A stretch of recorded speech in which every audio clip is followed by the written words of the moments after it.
Catch 'em all.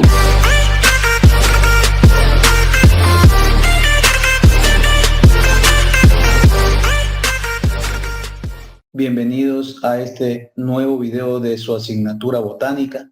En esta ocasión estaremos dando inicio al tema organigrama vegetal y empezaremos con la hoja. Debemos empezar por mencionar que la hoja cumple funciones muy importantes en la planta, entre las que vamos a diferenciar las tres fundamentales, que son la fotosíntesis, la respiración y la transpiración.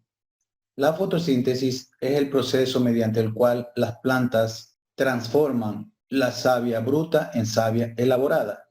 En otras palabras, el agua, los minerales y las sustancias nutritivas que la planta absorbe del suelo a través de las raíces se transportan hasta las hojas, en donde en presencia de clorofila, de luz solar, de ciertos gases como el CO2, esta sustancia inorgánica se transforma en sustancias orgánicas como azúcares, glúcidos, ciertas grasas como los lípidos, proteínas, que las plantas necesitan para cumplir todas sus funciones fisiológicas. La respiración ocurre cuando las plantas toman oxígeno del ambiente que necesitan para los procesos metabólicos dentro de las células y liberan CO2. Las plantas respiran principalmente durante las noches porque en el día se dedican más a realizar el proceso de fotosíntesis y lo hacen a través de ciertos orificios llamados estomas que se encuentran en la hoja y permiten el intercambio de gases. La transpiración es un proceso mediante el cual las plantas reaccionan o responden a las altas temperaturas del ambiente, liberando agua en forma de vapor, y en este caso también lo hacen a través de los estomas. Además de estas funciones, las hojas son utilizadas por los animales herbívoros y también son utilizadas por el hombre en ciertos campos como la medicina y la industria. Si hacemos un corte transversal a la hoja para observar lo que tiene a nivel del mesófilo, destacamos que tanto en la parte superior, denominado haz de la hoja, y en la parte inferior, denominado en vez de la hoja, existe una capa que está representado en color naranja que permite impermeabilizar a la hoja y protegerla. Después de esta capa tenemos un primer grupo de células formando el tejido epidérmico superior, y por la parte del en vez existe una capa similar de tejidos que forman la epidermis inferior. La parte central del mesófilo de la hoja está constituido por células en empalizada y por células que forman tejido esponjoso. Además, poseen haces vasculares, que son tejidos conductores para transportar la savia bruta en el caso del xilema y la savia elaborada en el caso del floema. Adicionalmente, observamos una serie de orificios denominados estomas. El tejido epidérmico, como decíamos, se encuentra en la parte más externa de la hoja, hacia el haz y hacia el en vez. Contiene esta capa de cutícula, pero además se pueden presentar en algunas especies tricomas, que son ciertas vellosidades o pubescencia que sirven a la planta como mecanismo de protección. La parte central del mesófilo, que está conformado por tejidos de empalizada y esponjoso, están conformando el parénquima clorofílico, llamado así porque es en esta zona en donde se realiza el proceso de fotosíntesis. Y como mencionamos ya, también la hoja tiene tejido conductor.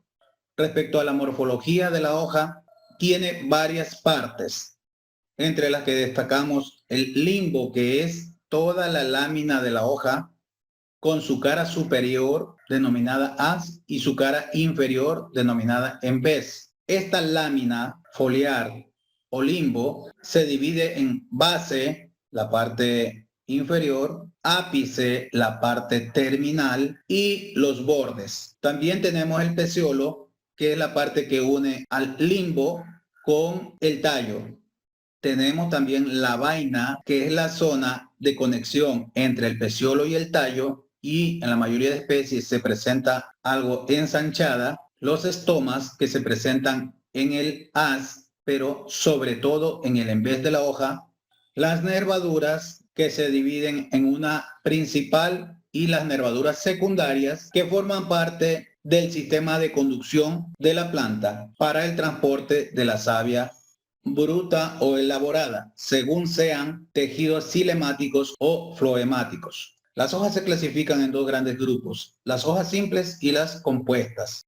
Se llaman hojas simples cuando a cada lámina foliar le corresponde un peciolo que conecta a la hoja con el tallo, y se llama hoja compuesta cuando existen dos o más láminas foliares o foliolos unidas por un peciolo que los conecta con el tallo. En la imagen tenemos una hoja compuesta de 7 foliolos. Las hojas simples se pueden clasificar de acuerdo a sus nervaduras. Las que presentan las nervaduras en forma paralela se denominan paralelinervias y se presentan en las especies monocotiledóneas. Las hojas curvinervias son aquellas que presentan las nervaduras en forma curva. Las pectinervias, aquellas que presentan una nervadura central de la que salen nervaduras secundarias a ambos lados.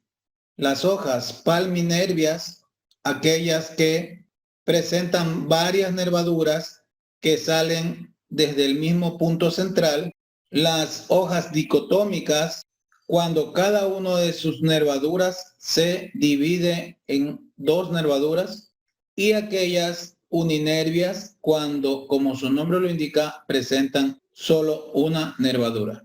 Las hojas simples también se pueden clasificar por la disposición de las hojas. Las hojas opuestas, cuando de cada nudo salen dos hojas, como se observa en la figura. Son alternas cuando de cada uno de los nudos solo sale una hoja y se presentan de manera alternativa. Son verticiladas cuando en cada uno de los nudos tenemos la presencia de varias hojas dispuestas en forma de círculo. Se denominan basales cuando las hojas están dispuestas en la parte inferior del tallo, y fasciculadas cuando se presentan en grupos en forma alterna, como ocurre en el caso del cedro. De acuerdo a su peciolo, las hojas simples pueden clasificarse en pecioladas cuando presentan un peciolo, sésiles o sentadas cuando no presentan peciolo,